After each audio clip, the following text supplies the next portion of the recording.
I never thought much about stones before. They were just there, you know? Silent, unmoving, unremarkable. But then I met him, the old man. He changed everything. He opened my eyes to a world hidden in plain sight. To become a true human being, you must learn to walk the stones. They hold secrets older than time itself, waiting for those who can listen. This open door is 6 on 4. Each stone a key, each step a revelation. Handle them with care and respect, for they are your guides on this journey. I was bewildered. What did it mean?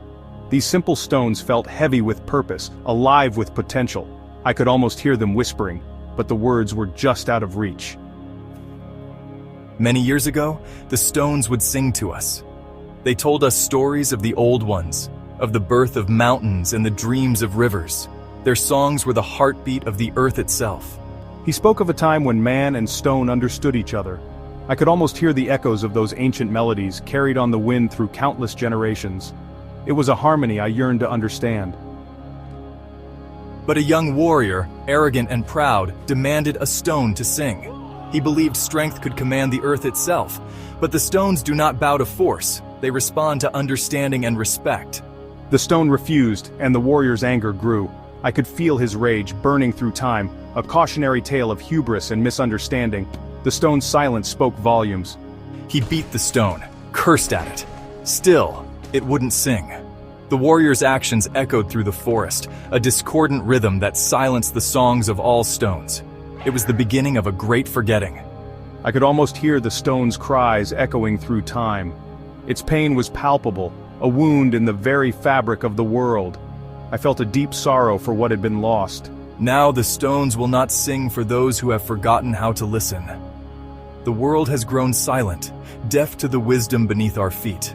But there is hope for those willing to learn. I looked at the stones in my hand, feeling their weight. In that moment I knew my journey had begun. These small fragments of earth held secrets waiting to be uncovered, songs yearning to be heard once more.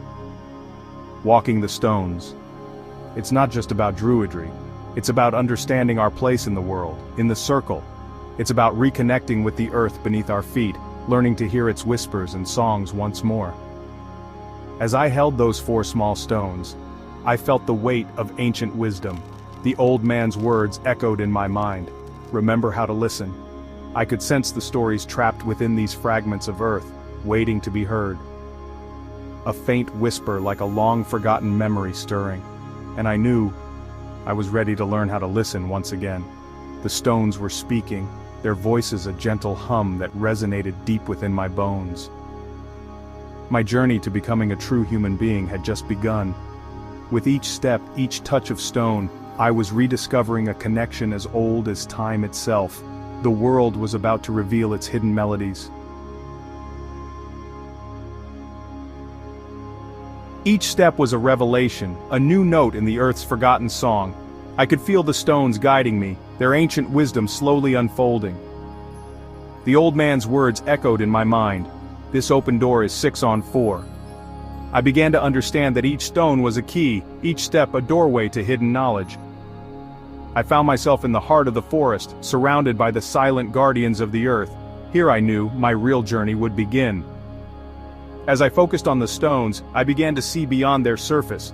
Each one contained worlds within worlds, stories waiting to be told. I was ready to listen.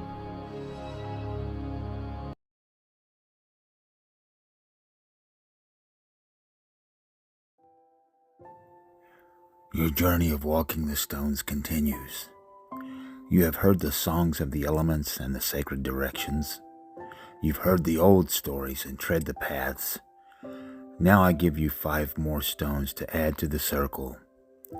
5 is the number of conflict. Yet when added to the 4, you get 9, the number of the goddess. Though your new journey will be fraught with conflict, you will be guided and protected. But understand, you can never find resolution without conflict. Now you must learn the dance of conflict resolution, within and without. This is a journey you must take alone. Now look what lies before you.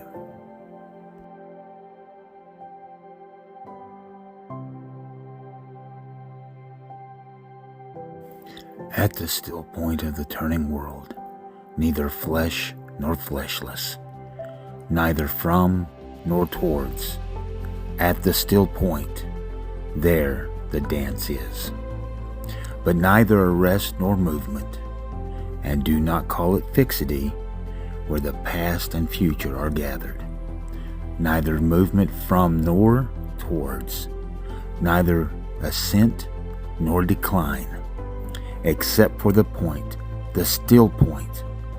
There would be no dance, and there is only the dance.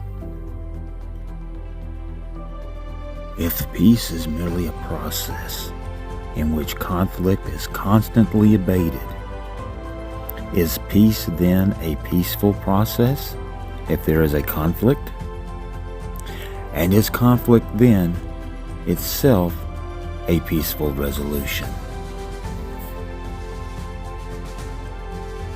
These are just some of the questions that you will have to ask yourself on your journey.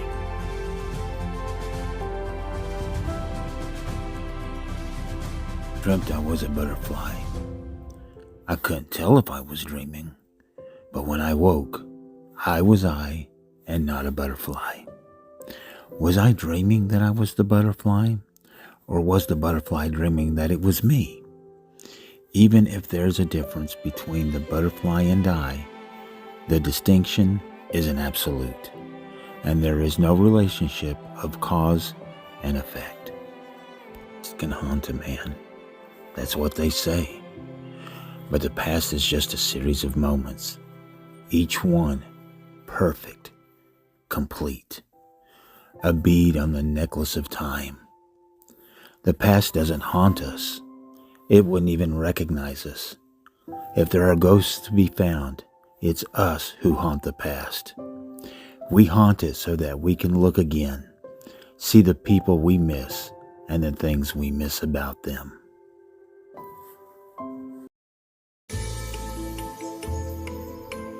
In the heart of the night, where shadows dance and secrets whisper, I've seen many seekers come and go. But this one's different. And here comes our protagonist. Young, skeptical, lost. He doesn't know it yet, but he's about to face his own reflection, in more ways than one. Welcome, seeker. The universe awaits your gaze. Universe? Look, old man, I'm not here for some mystical mumbo-jumbo. I need answers. The dance begins. One misstep, and our skeptic finds himself falling into a truth he's not prepared for.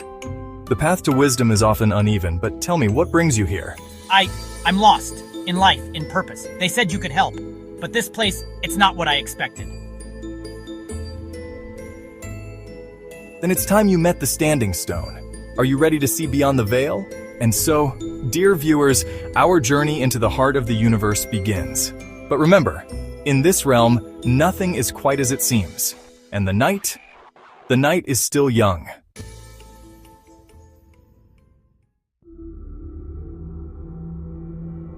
The Standing Stone. I've seen it reduce grown men to tears, turn skeptics into believers. But our young friend here, he's in for a real treat. This is the Standing Stone, the last and most important in our circle. What do you see? Just my reflection. What's the point of this? But that reflection holds more truth than you know. Look deeper.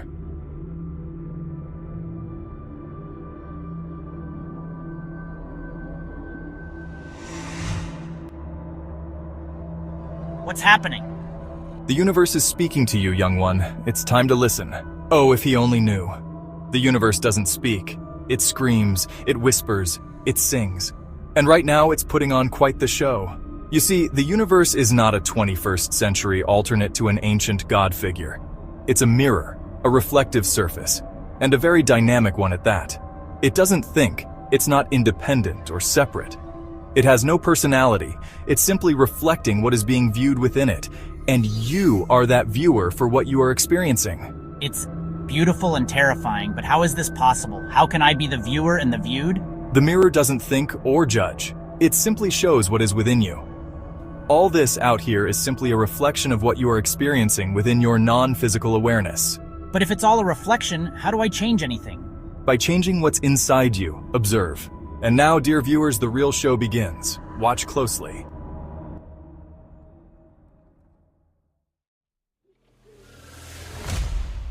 Oh, the things I've seen in this stone.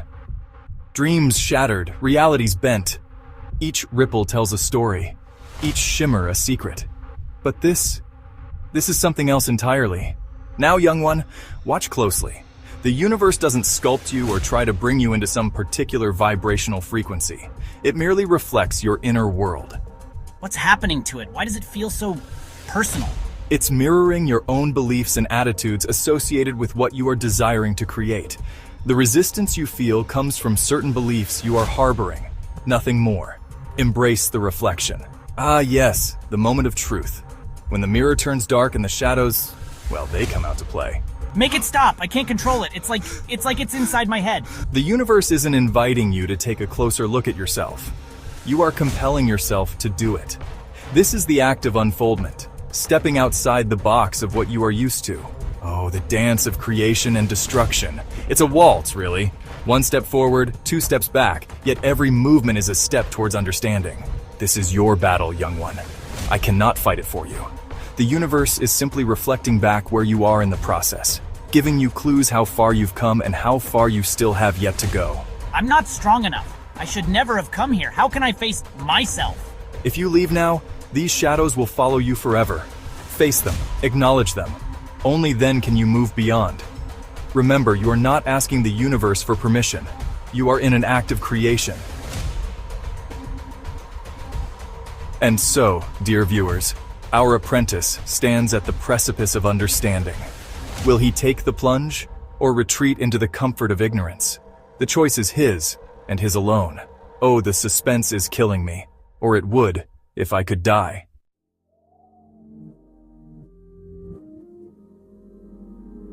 I can't. It's too much. The universe is not sculpting you, young one.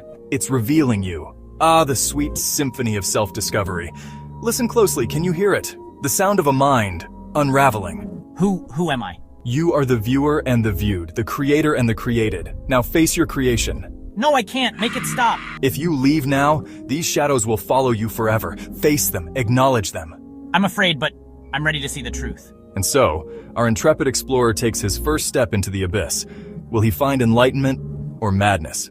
Oh, the suspense is delicious. Remember, the resistance you feel comes from your own beliefs. The universe is simply a mirror.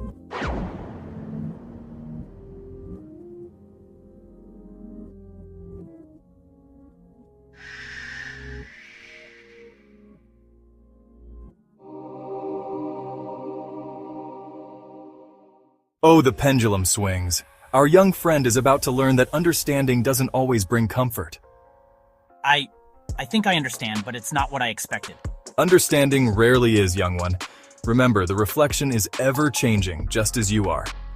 It's all me, the good, the bad, the unknown. I'm creating it all, aren't I? You are the viewer and the viewed, the creator and the created. The universe is your canvas. What now? Where do I go from here? Wherever you choose, the path is yours to create. And so our cosmic drama comes to a close. Or does it? In a universe of infinite reflections, can anything truly end?